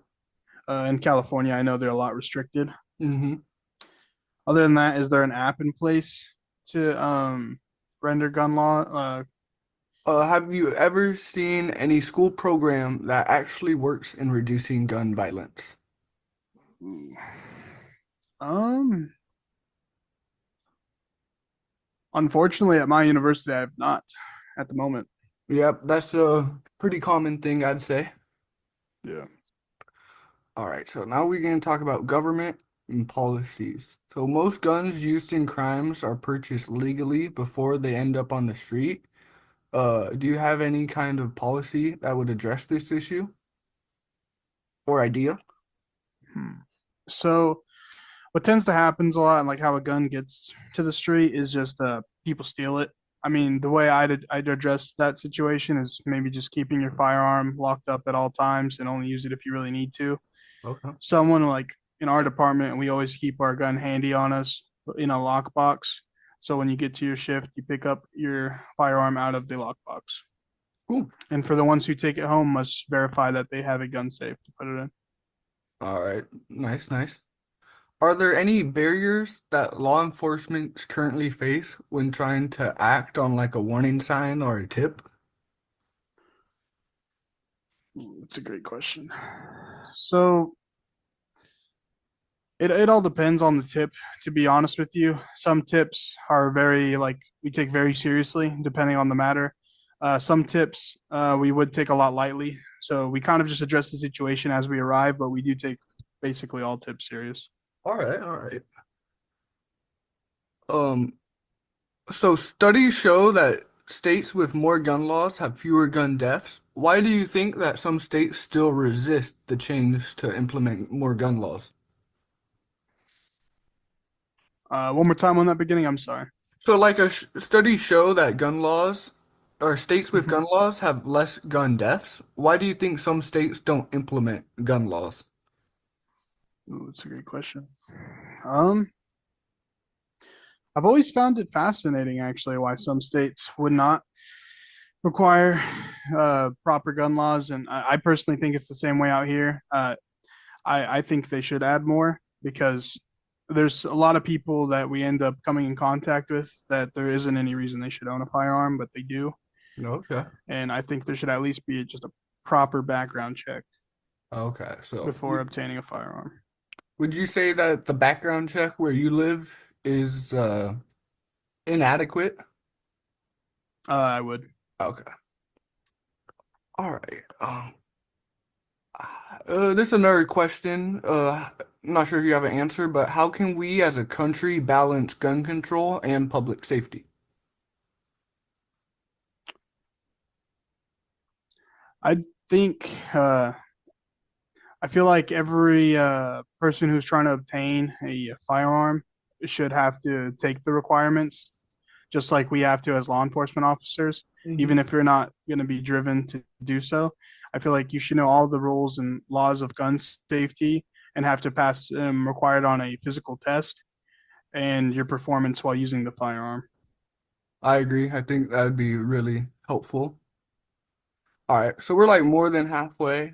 We got a few more questions. Has there been any situation where early intervention or speaking up has prevented a tragedy? Yes, actually. I haven't had a personal call where it has, but in a training that we did the other week, we were doing a bomb threat simulator. Hmm.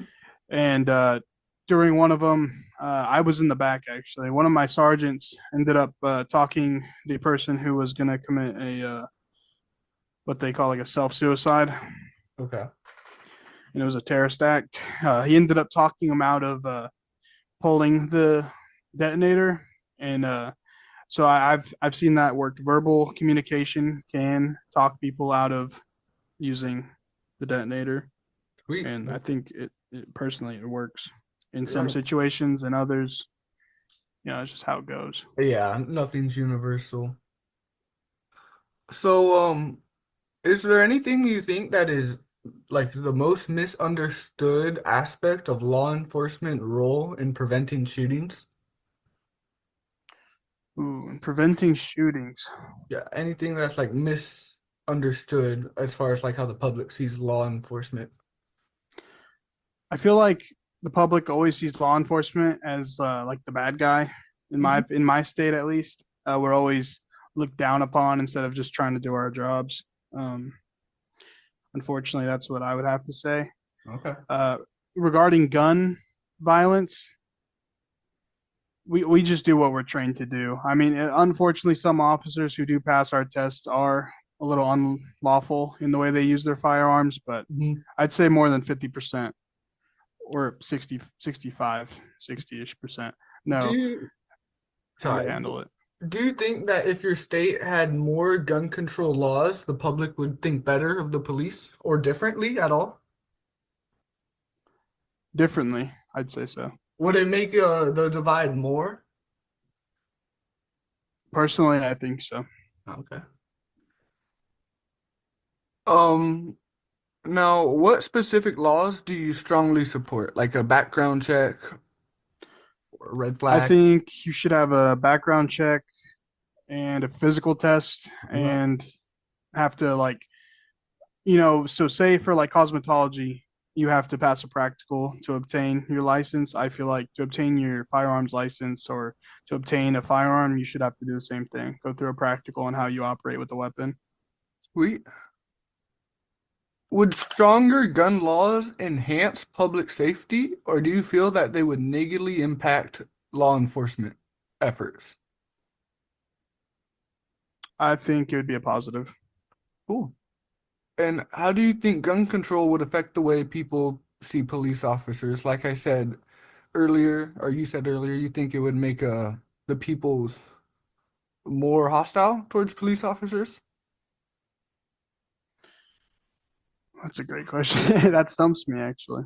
Um, It really hmm, matters like where you are too, because California, North Carolina, different reactions. yeah, yeah, it's completely different. I think so personally. Right, and now there's just a few more questions just to end it off. Make sure we touched on everything. Do you think schools should have security like metal detectors or an armed guard? I feel like both, believe it or not. I know it makes it look a little bit more like a prison and makes it look unlike friendly environments, but I believe so. Yeah, I feel like it would stop a lot of crimes going on throughout schools and also prevent a lot of school shootings. Now, what do you think the root cause of gun violence in schools are? Bullying. Okay.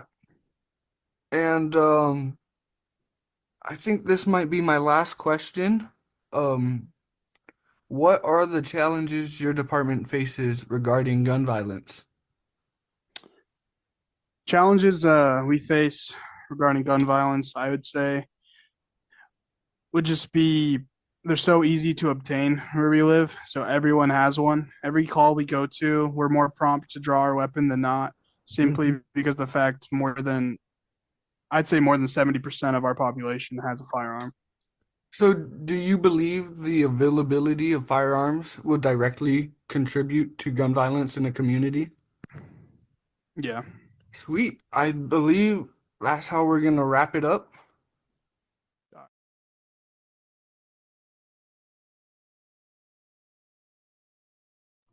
Okay, excellent work, everybody. Listening to them all together, I'm very, very impressed by the level of research and work that you put in to conduct your interviews and edit everything together. I think you should be very proud of the work that you've done. So in terms of the class, so there's actually a QR code up here that if anybody wants to share the podcast playlist, you're very welcome to do that. And please send your podcasts to your interviewees, your narrators, so that they can listen to them and maybe share them as well. For the class, I'll be sending out reminders to everybody to make sure that you turn in your podcast hours in S4 so that you get those approved. That's necessary to pass the class, so make sure that you do that. And any missing work, you can turn that in until midnight Friday. I'll gladly accept that. I'll also send you information as well. In the fall, I'm teaching a creative writing course called Page to Stage. So in that, we will work on writing for performance and work on performance techniques as well. That's going to be an asynchronous class, so it might be something that could work easily with your schedule. But thank you all. It's been really, truly a pleasure getting to know each of you and all of your deep, reflective work, our wonderful discussions and conversations. I really appreciate it all. So thank you all, and I hope you have a great summer. For those graduating, congratulations. Bye-bye. Thank you. Thank you. Thank you. Thank you. I had a quick question about Sure. Article 15. Yeah, hold on one second.